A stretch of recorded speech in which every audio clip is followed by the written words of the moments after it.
Wow. Okay, I'm really glad I checked that. And we're back here again, and I almost did a whole silent recording without having any audio because my OBS likes to reset the mic input, even though I have never changed those settings once I have set them and kept them. I love OBS sometimes. It's so great. Anyway, how are y'all doing? I'm doing okay. I am doing okay. I wish I was better, but I am not worse. That's the important part.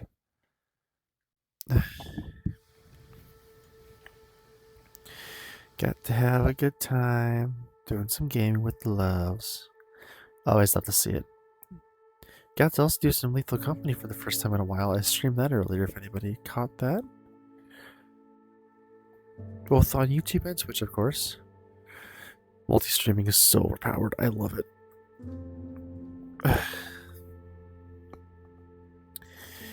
And might actually have to look into doing TikTok streaming. Also, I did find out that the one art that I have of my Sona with the pastel angel kind of tattoo design, that is original art done by one of my partners, so I am going to be using that for merchandise. Because it's always nice having your own fan art that is created in-house, and you are free to use it to your own discretion. I can't wait to get the merch store opened up, but that's going to take a little bit of time, money, and investing, of course. But I'm patient. Patience. Patience is a virtue that not many can follow, but many must know. Patience is one of the things in life that is very, very, very important. Because without it, you rush into things, you're impulsive, you don't think things through, and you don't wait when needed to. Being patient is one of the best things that you can do for somebody, especially when they're already having a hard time.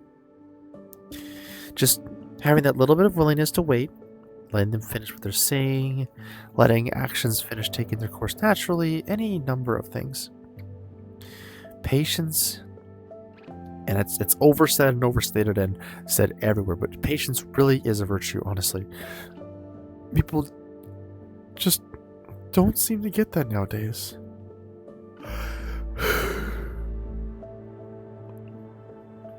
It's all rush, rush, rush, go, go, go, gotta get it done as fast as possible, and I am not immune to it either. I will just say that. I wish I could say I was. I wish I could say I was good at being patient. I am not. No fucking by no fucking means am I patient all the time. No, that is not the case. However, I'm trying to get better at doing it. Because, well,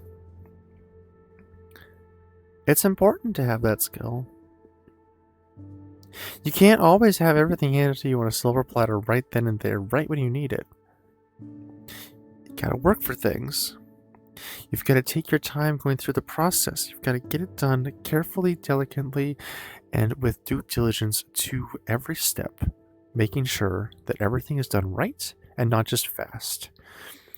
Accuracy is more important than speed. Getting things done correctly the first time is always better than having to redo it 3 times before getting it right. Simply because you blundered through the steps and didn't double check. Yeah.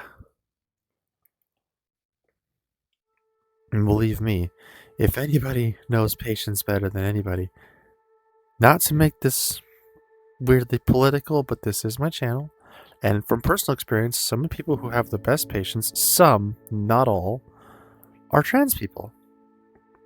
I mean, hell, you have to wait through 3 years for your body changes to finish. And some people it takes longer. And hell, that's just when you get the HRT pills. Up until that point, you're going through a good part of your life feeling incorrect. Having the wrong name, being addressed incorrectly, not being addressed how you feel you are, but how people perceive you. Having to save up money in order to buy new clothes, and for people who have it worse, being able to get enough money to move out of restrictive or hostile situations that deprive them of the ability to truly express themselves as they are. The best thing you can do, and on the other end of the spectrum, the best thing you can do as someone who is trans, and as I've had to learn, is to also be patient. Now, there are a couple of ways that I've seen this handled, and each one does. Now, some do have their justifications, mainly being immediately defensive and hostile when someone misgenders you. Yes, understandably, most of the time we do go through a lot of prejudice and persecution. Not as much anymore because it's becoming more mainstream and somewhat more accepted, at least. But unfortunately, I myself have met some women and men, trans women and trans men, and non-binary, who will just flay you alive the second you misgender them, even by accident. That is not the way to go about it. That is absolutely the not correct way to go about it. Especially if you are presenting what is the word for it? Androgynously? Yeah, androgynously. If you're presenting androgynously and have a specific set gender you want to go for, that makes it more difficult if you don't clarify beforehand or when asked. It also doesn't help when people don't ask, but that's aside from the point. The main point I'm getting is I've had friends that I've known who were trans, and they've known them for a while, and I slip up one time, and immediately they act like I am the devil and I'm persecuting them, and the daggers come out. It's not the good way to go about it. On the other hand, it is also important for other people to be patient with them. It is important for people who are trans to be patient with others because it takes time, especially the loved ones who are, like, say, my parents, for example. My parents raised me for 21 years as a guy, and they are now having to readjust to the idea of me being female and the fact that I'm transitioning. And it's hard. It's not easy. I mean, you know someone for 20 years,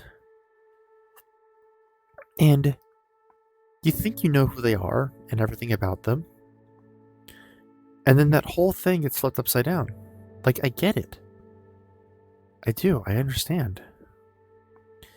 And there is a clear difference between parents who are not used to it, those who actively go against it, and those who are in denial. I think, unfortunately, my dad may have been in denial for a while, and that is why he didn't at first start to transition over to calling me she. Because it's hard. I mean, at least for dads, when they have a daughter, well, when they think that they have a son at first, and it turns out their son is their daughter, you raised what was your son to be a strong man, someone who would carry your values forward as you saw yourself. And now all of a sudden, all that teaching doesn't necessarily go out the window, but it's different. Because now you're trying to see them not as necessarily a big, strong man, but as a delicate, but still strong woman. And that's hard. Now, this does not excuse parents from blatantly ignoring their child's request and their child's identity and just going with what they were before anyway. It does not excuse that. That is not what I'm saying here.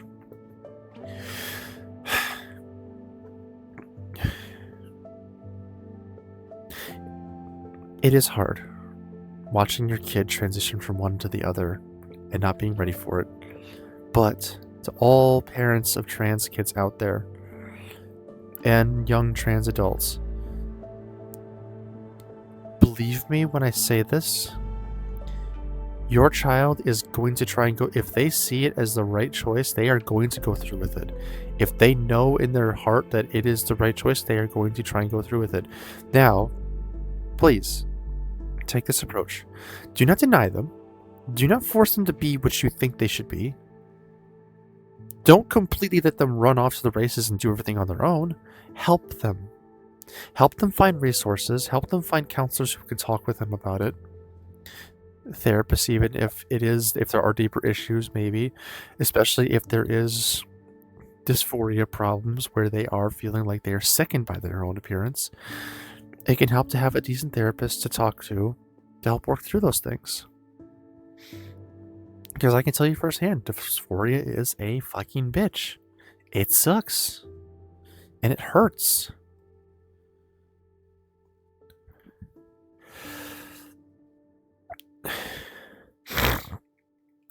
I feel like I'm turning into a bit of a broken record here, but, well, I don't know.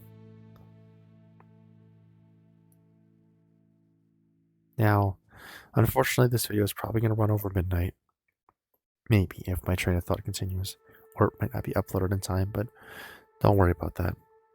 What's important is that it was recorded today in part. More for myself than you guys.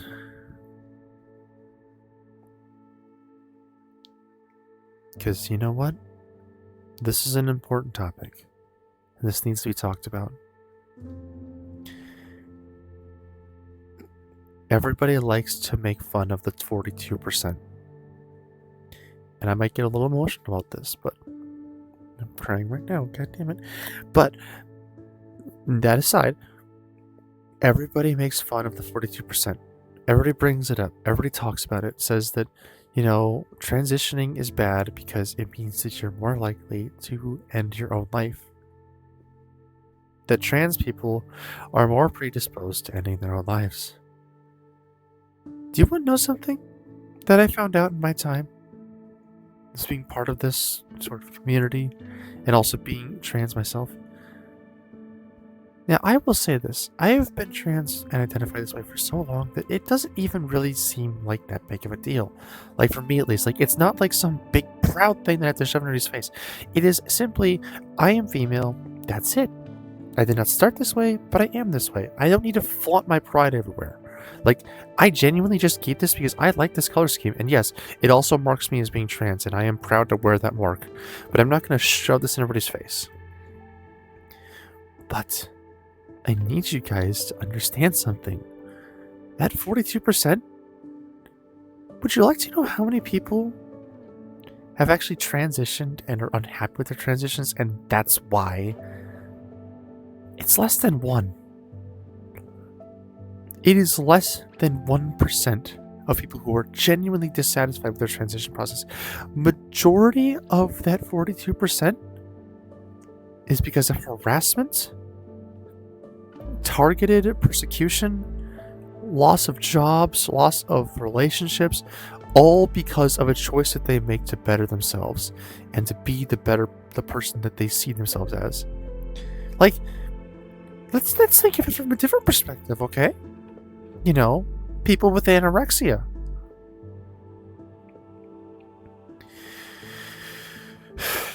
I don't know where I'm going to go with this. I'm going to try and make something work. I don't have a metaphor prepared, but it's as if somebody had, I guess, body dysmorphia, seeing themselves as being fat when they're really thin.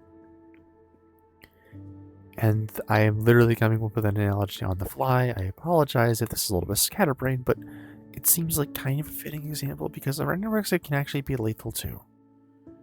But imagine if somebody saw themselves as overweight when in reality they were starving to death. The right thing to do is to help them. Well, I guess you can't really help them recorrect. You just kind of have to go through therapy with them and tell them in a way that works that they are. I'm trying to remember, that metaphor isn't really working that well, but I don't know. Maybe I shouldn't try that metaphor, but it's just I'm not going to try metaphor. I'm just going to say it bluntly as it is. If you saw someone suffering because they looked in the mirror every day and saw this hideous thing that they didn't see themselves as, and they wanted to see something different because it would genuinely make them happy, and you saw this happen and you were like, well, just deal with it, just adjust, that'd be like, oh, you have a hideous face, but you were born with it, you should keep it. When there is a remedy to fix that. Or like, say, like a tumor on the side of your head that's not going to kill you, sure, not on its own, but it's extremely deformed and hideous looking. And there's an easy procedure to remove it that has no negative consequences except for maybe a couple of issues that could arise, but are far and few between. And for the most part, it would be net positive. Remove the tumor, allow them to look, able to look at themselves and not see themselves as horrible looking, and feel better about their self-image. Because believe it or not, crazy thing, if you have a negative self-image, you're more likely to not want to look at yourself in the mirror, and the easiest way to not look at yourself in the mirror, sad as it is, yeah, it's the easiest way to never have to look in a mirror again. Or be called what you don't want to be seen as. And that's why so many people go through with that. That's why so many people choose self-termination. Because they can't stand the thought of seeing what they are, and who they are, and who they're not. They see a monster, or more accurately, they don't see themselves. Monster's not a good way to put it, that's a better way to put it. They don't see themselves in the mirror, and that scares them. It scares us.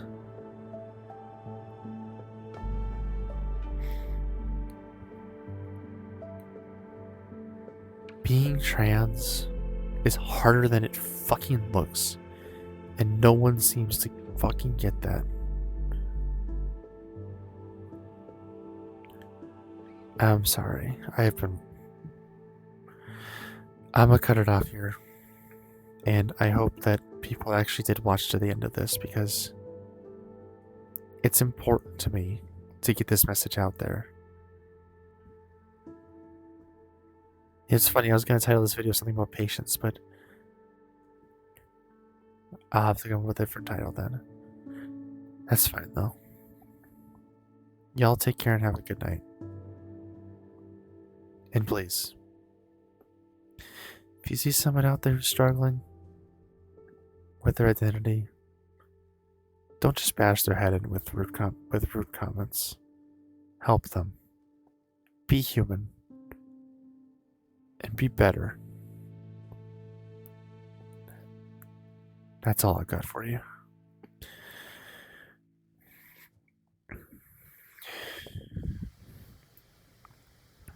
Have a good night.